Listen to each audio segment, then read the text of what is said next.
कहानी की शुरुआत ईथन नाम के लड़के से होती है जो जंगल में घूम रहा है। तभी अचानक उसे एक आदमी दिखाई देता है जो एक पेड़ से बंधा हुआ है। जब वो उसके पास गया तो देखा कि वो आदमी बुरी तरह से घायल है। उसके मुंह से बहुत सा खून निकल रहा है और अजीब बात यह है कि उसका खून नॉर्मल नहीं है बल्कि वो ब्लैक कलर का है और इसी के साथ उसकी पूरी आंख ही ब्लैक हो जाती है और सीन यहाँ पर कट हो जाता है। अब ये आदमी कौन है, ईथन जंगल में क्या कर रहा है, उस आदमी के साथ क्या हुआ, क्या ये सब जंगल की वजह से हुआ या फिर किसी जानवर के जहर का असर है, ये सब कुछ हम जानेंगे हमारी आज की कहानी में। कहानी की शुरुआत मेलिसा नाम की लड़की से होती है जो कि फॉरेस्ट रेंजर में जॉब करती है। वो नई जॉब लगी है उसकी। असल में मेलिसा की लाइफ में सब अच्छा नहीं चल रहा है। यही वजह है कि वो अपनी रिलेशनशिप से थोड़ा ब्रेक चाहती है और इस वजह से उसने सबसे दूर जंगल में उस जॉब को करने का फैसला किया जिससे उसका मूड थोड़ा फ्रेश हो सके।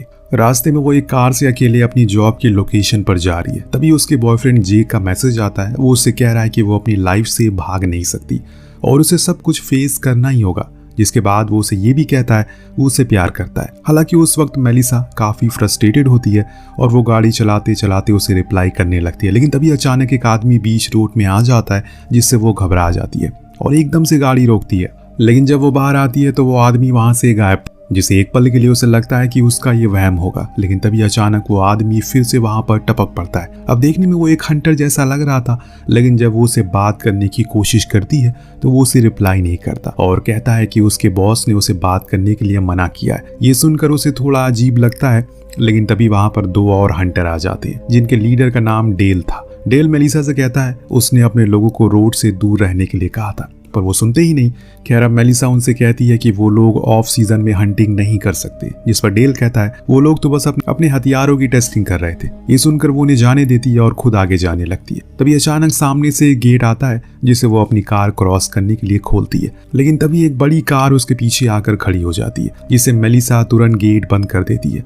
अब कुछ देर तक वो वहीं खड़ी रहती है और उसमें से कुछ लोग हंसने की आवाजें आती है जिससे वो थोड़ा घबरा जाती है क्योंकि वो वहां पर अकेली थी। हालांकि कुछ देर में वो लोग वहां से चले जाते हैं और ये देखकर मेलिसा भी आगे जाने लगती है। कुछ ही देर में वो अपनी वर्क लोकेशन पर पहुंच जाती है जो होता है लैंटन रिज का टावर। बेसिकली वो एक रेंजर थी जिसे लैंटन रिज से सुबह शाम रिपोर्ट करना था। अब टावर पर पहुंचते ही उसे लास्ट रेंजर बिली मिलता है जो पिछले 30 दिन से ड्यूटी कर रहा था। वो मेलिसा को बताता है कि वहां पर 24 घंटे रनिंग वाटर नहीं आता। ये कहकर वो फटाफट वो कार लेकर निकल जाता जो मेलिसा लेकर आई थी। उसे देखकर ऐसा लग रहा है कि मानो वो वहां से जाने की बहुत जल्दी में था। खैर अब जाते हुए बिली कहता है उस जगह पर अजीब अजीब चीजें दिखाई देती है तो अच्छा होगा कि मेलिसा उन सब पर ध्यान ना दे। ये सब सुनकर उसे फिलहाल कुछ भी समझ नहीं आता। वो फटाफट उस टावर के ऊपर चली जाती है। तभी वो देखती है कि उसका रिपोर्टिंग टाइम हो गया और जब वो रेडियो कनेक्ट करने की कोशिश करती है तो देखती है कि माइक ऑन ही नहीं है, यानी कि वहां पावर सप्लाई नहीं आ रही है। और ये देखकर वो वापस नीचे जाती है। जनरेटर ऑन करने की कोशिश करती है लेकिन वो ऑन नहीं होता क्योंकि उसमें पेट्रोल खत्म हो गया था। अब सब काम करने के चक्कर में उसे 9 बज जाते हैं जिससे जब वो सीनियर को रिपोर्ट करती है तो वो पहले ही दिन लेट होने के लिए उसे डांटते हैं और बुरा भला कहते हैं। तभी अचानक से वहां एक चिड़िया उड़ते हुए आती है जो वहीं पर मर जाती है। ये देखकर मेलिसा को बहुत अजीब लगता है। वो थोड़ा और डर जाती है। खैर रिपोर्टिंग करने के बाद वो नीचे जाकर उस चिड़िया को दफना देती है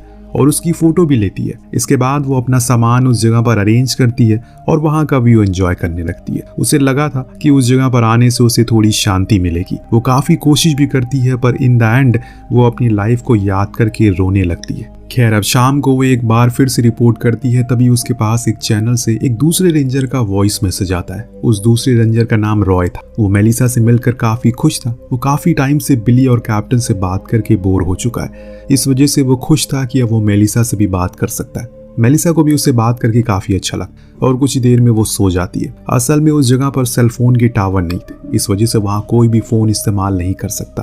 खैर अब रात में मेलिसा सो रही होती है।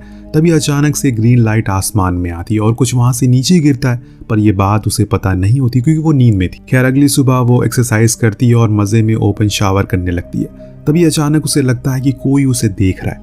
इस वजह से वो फटाफट वहां से वापस टावर पर चली जाती है। आसपास देखने की कोशिश करती है पर उसे कुछ भी दिखाई नहीं देता। और वो जब नीचे आती है तभी अचानक उसे एक कपड़ा नजर आता है जिस पर कुछ ब्लू कलर का लगा हुआ था। वो ये देख ही रही होती है कि अचानक उसे एक रेडियो की आवाज आती है जिसे फॉलो करते हुए वो लोकेशन पर पहुंचती है जहां एक कैंप सेटअप किया गया था। वो वहां जाकर उस रेडियो को बंद करती है, आसपास देखती है और फिर से अपनी नजरें घुमाती है। तभी अचानक से एक लेडी आकर उसके पीछे खड़ी हो जाती है, जिससे मेलिसा घबरा जाती है। वो लेडी बार बार कह रही थी उसके पास वो चीज नहीं है, लेकिन यहाँ मेलिसा को कुछ भी समझ नहीं आ रहा है कि तभी अचानक वो नोटिस करती है कि उस लेडी के पैर बुरी तरह से जल चुके हैं, जिसका मतलब था वो अब किसी भी वक्त हाइपोवोलेमिक शॉक में आ सकती है।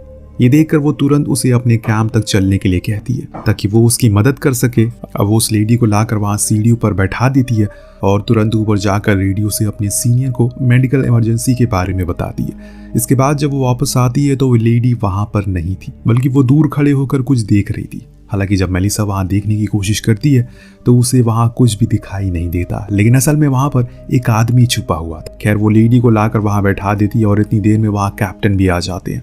उस लेडी को रेस्क्यू कर लिया जाता है, पर यह करके वो मेलिसा पर बहुत गुस्सा करता है। वो कहता है कि उसका काम उस जंगल में फायर को देखना और रिपोर्ट करना, वो बस यही करे, लोगों को रेस्क्यू करना और उनकी जान बचाना उसकी जिम्मेदारी नहीं है। यहाँ मेलिसा को लगा उस लेडी को बचाने के लिए कैप्टन खुश होंगे, पर यहाँ तो बात कुछ और ही थी। इस वजह से उसे काफी गुस्सा आता और वो टावर पर वापस चली जाती है। अब उस लेडी की मदद करते वक्त उसे एक सोलर लाइट टूट गई थी जिसे उसे फिक्स करना था। जब वो उसे टावर पर लेकर जा रही होती है तभी उसे एक पाउच मिलता है जो शायद उस लेडी का था। जब वो उस लाइट को बनाने के लिए बैठी तो उसे नींद आ जाती है और वहीं सो जाती है। उसकी आंख शाम की रिपोर्टिंग के टाइम खुलती है, जिससे वो फटाफट रिपोर्ट करके बैठ जाती है और तभी उसे वो पाउच याद आता है। वो उसका सामान चेक करने लगती है।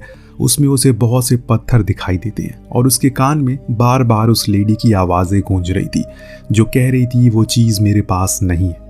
अब उस पाउच में बहुत से अलग अलग टाइप के पत्थर थे जिन्हें वो देखने लगती है। उन पत्थरों में एक अलग सा ग्रीन कलर का पत्थर था, लेकिन मेलिसा उसे कुछ खास नोटिस नहीं करती। खैर उस रात जब वो रॉय से बात करती है तो वो उसे अपने साथ हुए इंसिडेंट के बारे में बताती है, ये भी कि कैप्टन भले ही उसे कुछ भी कहे, लेकिन आज उसे एक हीरो जैसा फील हुआ। अब वो लोग बात कर रहे होते हैं कि तभी वहां जोर जोर से हवा चलने लगती है, एक तूफान जैसा आने लगता है, जिसे लेकर मेलिसा काफी एक्साइटेड रहती है। वो रॉय से बात कर रही होती है, तभी पता नहीं कैसे जनरेटर बंद हो जाता है और लाइट चली जाती है, जिस पर वो गाना सुनने की कोशिश करती है, लेकिन तभी उसका फोन भी डेड हो जाता है और तभी अचानक रेडियो अपने आप ऑन हो जाता है। उसे लगता है कि शायद वो रॉय है, पर वो रेडियो बार बार बंद होकर ऑन होता रहता है। उसे कुछ अजीब सी आवाजें आती है जिससे वो डर जाती है। खैर अब इसी तरह सुबह हो जाती है।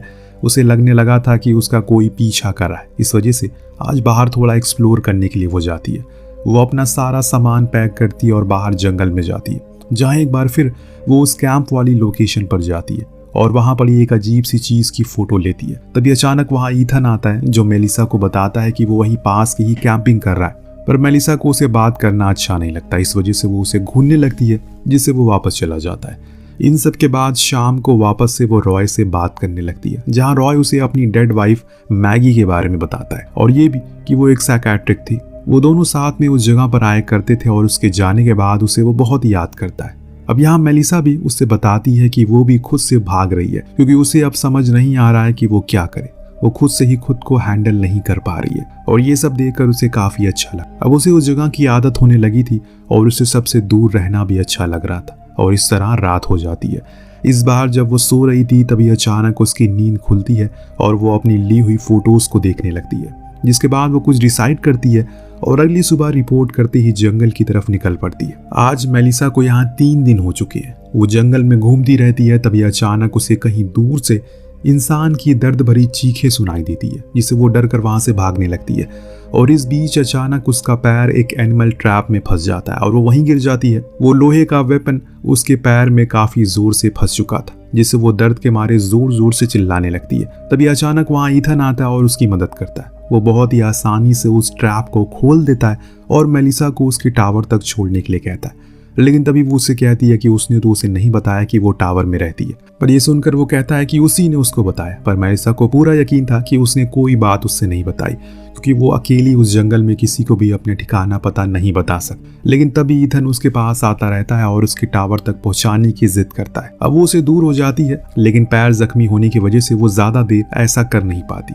तभी वो अपने बैग से पेपर स्प्रे निकालती है और ईथन के पास आने पर उस पर हमला भी करती है, पर उस पर उसका कोई असर नहीं होता। लेकिन तभी वहां डेल और उसका एक आदमी आता है जो ईथन पर हमला करने लगता है। वो मेलिसा की मदद करते हैं, लेकिन तभी ईथन डेल के आदमी को पकड़ लेता और सिर्फ उसे अपने हाथों से जमीन पर कुचल कर मार डालता है। ये सब देखकर मेलिसा के होश उड़ जाते हैं। उसे समझ नहीं आ रहा था कि इस तरह की सुपर ह्यूमन पावर उसके पास आई कहां से। और इसके बाद वो कार से भागने की कोशिश करती है। ईथन कार पकड़ लेता है जिससे वो आगे नहीं बढ़ पाती, लेकिन तभी मेलिसा उसकी तरफ एरो करती है जिससे वो कार को छोड़ देता है। अब रास्ते में जब वो डेल से पूछती है कि वो कौन था, तो वो उसे कहता है कि वो एक डेविल है। तभी अचानक उन्हें डेल का दूसरा आदमी दिखाई पड़ता है, जिसे बचाने के लिए वो गाड़ी से बाहर जाता है, लेकिन तब तक वहाँ ईथन आ जाता है। अब मेलिसा गाड़ी से भागने की कोशिश करती है, लेकिन ईथन कार का दरवाजा ही तोड़ देता है। तभी अचानक डेल वहाँ आता है और ईथन और उसके बीच फाइट होने लगती है। असल में ईथन कुछ ब्रेसलेट के पीछे पड़ा हुआ था जिसमें ग्रीन कलर की स्टोन लगे थे। खैर, अब ये सब देखकर मेलिसा